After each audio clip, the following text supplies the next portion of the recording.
So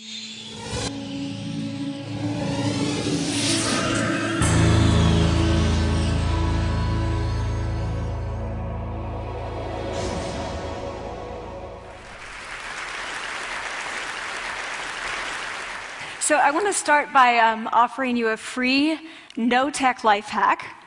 And all it requires of you is this, that you change your posture for 2 minutes. But before I give it away, I want to ask you to right now do a little audit of your body and what you're doing with your body. So how many of you are sort of making yourselves smaller? Maybe you're hunching, crossing your legs, maybe wrapping your ankles. Sometimes we hold on to our arms like this. Sometimes we spread out. I see you. So I want you to pay attention to what you're doing right now. We're going to come back to that in a few minutes, and I'm hoping that if you sort of learn to tweak this a little bit, it could significantly change the way your life unfolds. So we're really fascinated with body language, and we're particularly interested in other people's body language. You know, we're interested in, like, you know, an awkward interaction, or a smile, or a contemptuous glance, or maybe a very awkward wink, or maybe even something like a handshake. Here they are arriving at number 10, and look at this lucky policeman gets to shake hands with the President of the United States.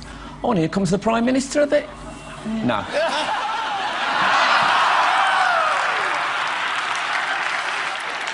So a handshake, or the lack of a handshake, can have us talking for weeks and weeks and weeks, even the BBC and the New York Times. So obviously, when we think about nonverbal behavior or body language, but we call it nonverbals as social scientists, it's language. So we think about communication. When we think about communication, we think about interactions. So what is your body language communicating to me? What's mine communicating to you? And there's a lot of reason to believe that this is a valid way to look at this. So social scientists have spent a lot of time looking at the effects of our body language or other people's body language on judgments. And we make sweeping judgments and inferences from body language. And those judgments can predict really meaningful life outcomes, like who we hire or promote, who we ask out on a date. For example, Nalini Ambady, a researcher at Tufts University, shows that when people watch 30-second soundless clips of real physician-patient interactions, their judgments of the physician's niceness predict whether or not that physician will be sued. So it doesn't have to do so much with whether or not that physician was incompetent, but do we like that person and how they interacted? Even more dramatic, Alex Todorov at Princeton has shown us that judgments of political candidates' faces in just 1 second predict 70% of US Senate and gubernatorial race outcomes. And even, let's go digital, emoticons used well in online negotiations can lead you to claim more value from that negotiation. If you use them poorly, bad idea, right? So when we think of nonverbals, we think of how we judge others, how they judge us, and what the outcomes are. We tend to forget, though, the other audience that's influenced by our nonverbals, and that's ourselves. We are also influenced by our nonverbals, our thoughts and our feelings and our physiology. So what nonverbals am I talking about? I'm a social psychologist, I study prejudice, and I teach at a competitive business school. So it was inevitable that I would become interested in power dynamics. I became especially interested in nonverbal expressions of power and dominance. And what are nonverbal expressions of power and dominance? Well, this is what they are. So in the animal kingdom, they are about expanding. So you make yourself big, you stretch out, you take up space, you're basically opening up. It's about opening up. And this is true across the animal kingdom. It's not just limited to primates, and humans do the same thing. So they do this both when they have power sort of chronically, and also when they're feeling powerful in the moment. And this one is especially interesting because it really shows us how universal and old these expressions of power are. This expression, which is known as pride, Jessica Tracy has studied, she shows that people who are born with sight and people who are congenitally blind do this when they win at a physical competition. So when they cross the finish line and they've won, it doesn't matter if they've never seen anyone do it, they do this. So the arms up in the V, the chin is slightly lifted. What do we do when we feel powerless? We do exactly the opposite. We close up, we wrap ourselves up, we make ourselves small. We don't want to bump into the person next to us. So again, both animals and humans do the same thing. And this is what happens when you put together high and low power. So what we tend to do when it comes to power is that we complement the other's nonverbals. So if someone's being really powerful with us, we tend to make ourselves smaller. We don't mirror them, we do the opposite of them. So I'm watching this behavior in the classroom, and what do I notice? I notice that MBA students really exhibit the full range of power nonverbals. So you have people who are like caricatures of alphas, like really coming into the room. They get right into the middle of the room before class even starts, like they really want to occupy space. When they sit down, they're sort of spread out. They raise their hands like this. You have other people who are virtually collapsing when they come in. As soon as they come in, you see it. You see it on their faces and their bodies, and they sit in their chair and they make themselves tiny, and they go like this when they raise their hand. I noticed a couple of things about this. One, you're not going to be surprised. It seems to be related to gender. So women are much more likely to do this kind of thing than men. Women feel chronically less powerful than men, so this is not surprising. But the other thing I noticed is that it also seemed to be related to the extent to which the students were participating and how well they were participating. And this is really important in the MBA classroom because participation counts for half the grade. So business schools have been struggling with this gender grade gap. You get these equally qualified women and men coming in, and then you get these differences in grades, and it seems to be partly attributable to participation. So I started to wonder, okay, so you have these people coming in like this, and they're participating. Is it possible that we could get people to fake it, and would it lead them to participate more? So my main collaborator, Dana Carney, who's at Berkeley, and I really wanted to know, can you fake it till you make it? Like, can you do this just for a little while and actually experience a behavioral outcome that makes you seem more powerful? So we know that our nonverbals govern how other people think and feel about us. There's a lot of evidence, but our question really was, do our nonverbals govern how we think and feel about ourselves? There's some evidence that they do. So, for example, when we smile when we feel happy, but also when we're forced to smile by holding a pen in our teeth like this, it makes us feel happy. So it goes both ways. When it comes to power, it also goes both ways. So when you feel powerful, you're more likely to do this, but it's also possible that when you pretend to be powerful, you are more likely to actually feel powerful. So the second question really was, so we know that our minds change our bodies, but is it also true that our bodies change our minds? And when I say minds, in the case of the powerful, what am I talking about? So I'm talking about thoughts and feelings and the sort of physiological things that make up our thoughts and feelings. And in my case, that's hormones. I look at hormones. So what do the minds of the powerful versus the powerless look like? So powerful people tend to be, not surprisingly, more assertive and more confident, more optimistic. They actually feel that they're going to win even at games of chance. They also tend to be able to think more abstractly. So there are a lot of differences. They take more risks. There are a lot of differences between powerful and powerless people. Physiologically, there also are differences on two key hormones, testosterone, which is the dominance hormone, and cortisol, which is the stress hormone. So what we find is that high-power alpha males in primate hierarchies have high testosterone and low cortisol. And powerful and effective leaders also have high testosterone and low cortisol. So what does that mean? When you think about power, people tended to think only about testosterone because that was about dominance. But really, power is also about how you react to stress. So do you want the high-power leader that's dominant, high on testosterone, but really stress reactive? Probably not, right? You want the person who's powerful and assertive and dominant, but not very stress reactive, the person who's laid back. So we know that in primate hierarchies, if an alpha needs to take over, if an individual needs to take over an alpha role sort of suddenly, within a few days, that individual's testosterone has gone up significantly and his cortisol has dropped significantly.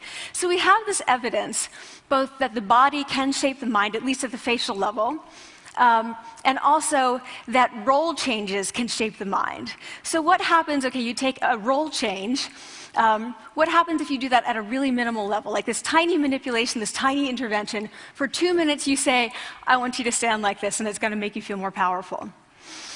So this is what we did. We decided to bring people into the lab and run a little experiment. And these people adopted for 2 minutes either high power poses or low power poses. And I'm just going to show you 5 of the poses, although they took on only 2. So here's one, a couple more. This one has been dubbed the Wonder Woman by the media. Here are a couple more. So you can be standing or you can be sitting. And here are the low power poses. So you're folding up, you're making yourself small. This one is very low power. When you're touching your neck, you're really kind of protecting yourself. So this is what happens. They come in, they spit into a vial. We, for 2 minutes, say, you need to do this or this. They don't look at pictures of the poses. We don't want to prime them with the concept of power. We want them to be feeling power, right? So 2 minutes they do this. We then ask them, how powerful do you feel on a series of items? And then we give them an opportunity to gamble. And then we take another saliva sample. That's it. That's the whole experiment. So this is what we find. Risk tolerance, which is the gambling. What we find is that when you're in the high power pose condition, 86% of you will gamble. When you're in the low power pose condition, only 60%. And that's a pretty whopping significant difference. Here's what we find on testosterone.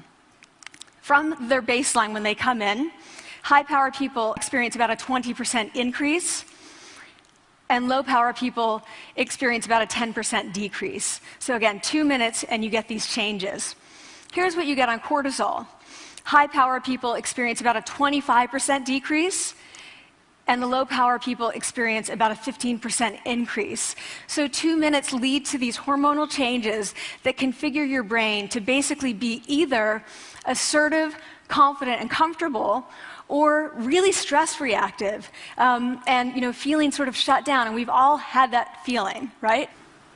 So it seems that our nonverbals do govern how we think and feel about ourselves. So it's not just others, but it's also ourselves. Also, our bodies change our minds. But the next question, of course, is, can power posing for a few minutes really change your life in meaningful ways? So this is in the lab, it's this little task, it's just a couple of minutes. Where can you actually apply this, which we cared about, of course. And so we think it's really what matters, where you want to use this is evaluative situations, like social threat situations. Where are you being evaluated? Either by your friends, like for teenagers, it's at the lunchroom table. It could be, for some people, it's speaking at a school board meeting. It might be giving a pitch, or giving a talk like this, or doing a job interview. We decided that the one that most people could relate to, because most people had been through, was the job interview. So we published these findings, and the media are all over it, and they say, okay, so this is what you do when you go in for the job interview, right? So we were, of course, horrified and said, oh my God, no, that's not what we meant at all, for numerous reasons. No, don't do that. Again, this is not about you talking to other people, it's you talking to yourself. What do you do before you go into a job interview? You do this. Right? You're sitting down, you're looking at your iPhone or your Android, not trying to leave anyone out. You're looking at your notes, you're hunching up, making yourself small, when really what you should be doing maybe is this, like in the bathroom, right? Do that, find 2 minutes. So that's what we want to test, okay? So we bring people into a lab, and they do either high or low power poses again. They go through a very stressful job interview. It's 5 minutes long. They are being recorded, they're being judged also, and the judges are trained to give no nonverbal feedback. So they look like this. Like, imagine this is the person interviewing you. So for 5 minutes, nothing. And this is worse than being heckled. People hate this. It's what Marianne LaFrance calls standing in social quicksand. So this really spikes your cortisol. So this is the job interview we put them through, because we really wanted to see what happened. We then have these coders look at these tapes, 4 of them. They're blind to the hypothesis, they're blind to the conditions. They have no idea who's been posing in what pose. And they end up looking at these sets of tapes and they say, oh, we want to hire these people, all the high power posers. We don't want to hire these people. We also evaluate these people much more positively overall. But what's driving it? It's not about the content of the speech. It's about the presence that they're bringing to the speech. We also, because we rate them on all these variables related to sort of competence, like how well structured is the speech? How good is it? What are their qualifications? No effect on those things. This is what's affected, these kinds of things. People are bringing their true selves, basically. They're bringing themselves. They bring their ideas, but as themselves, with no residue over them. So this is what's driving the effect or mediating the effect. So when I tell people about this, that our bodies change our minds and our minds can change our behavior and our behavior can change our outcomes, they say to me, it feels fake, right? So I said fake it till you make it. It's not me. I don't want to get there and then still feel like a fraud. I don't want to feel like an imposter. I don't want to get there only to feel like I'm not supposed to be here. And that really resonated with me because I want to tell you a little story about being an imposter and feeling like I'm not supposed to be here.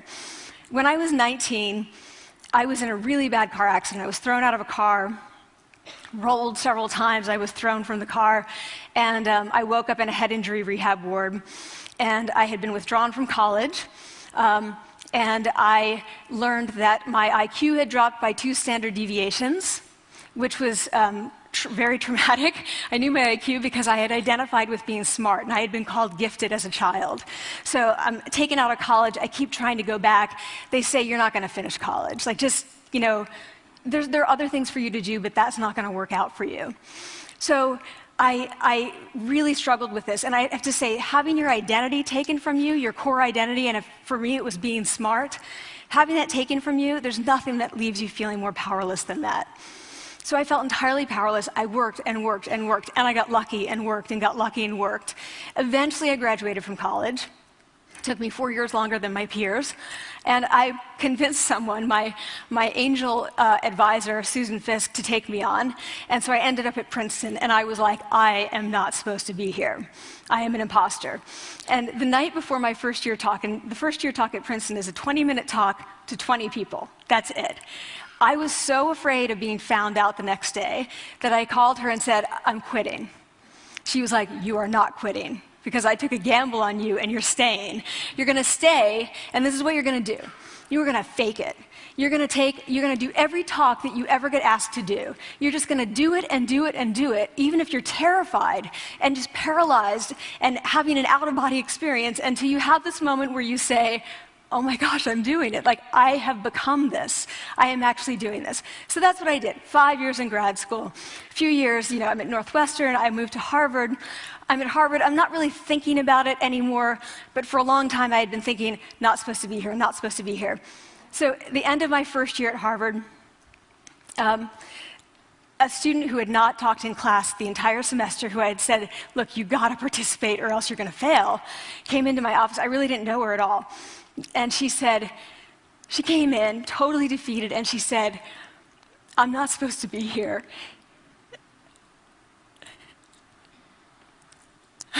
And that was the moment for me, because 2 things happened. One was that I realized, oh my gosh, I don't feel like that anymore. I don't feel that anymore, but she does, and I get that feeling. And the second was, she is supposed to be here. She can fake it, she can become it. So I was like, yes, you are. You are supposed to be here, and tomorrow you're going to fake it, you're going to make yourself powerful, and, you're going to...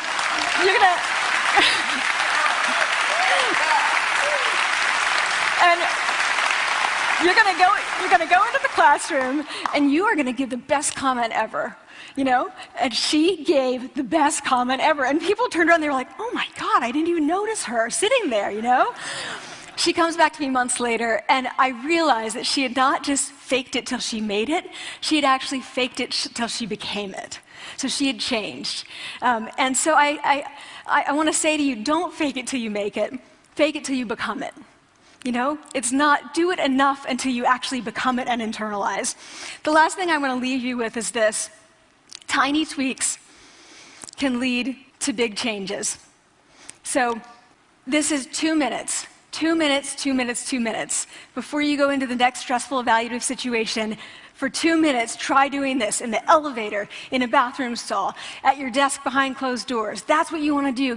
Configure your brain to cope the best in that situation. Get your testosterone up, get your cortisol down. Don't leave that situation feeling like, oh, I didn't show them who I am. Leave that situation feeling like, oh, I really feel like I got to say who I am and show who I am.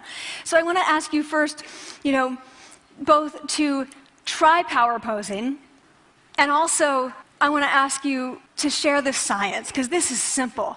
I don't have ego involved in this.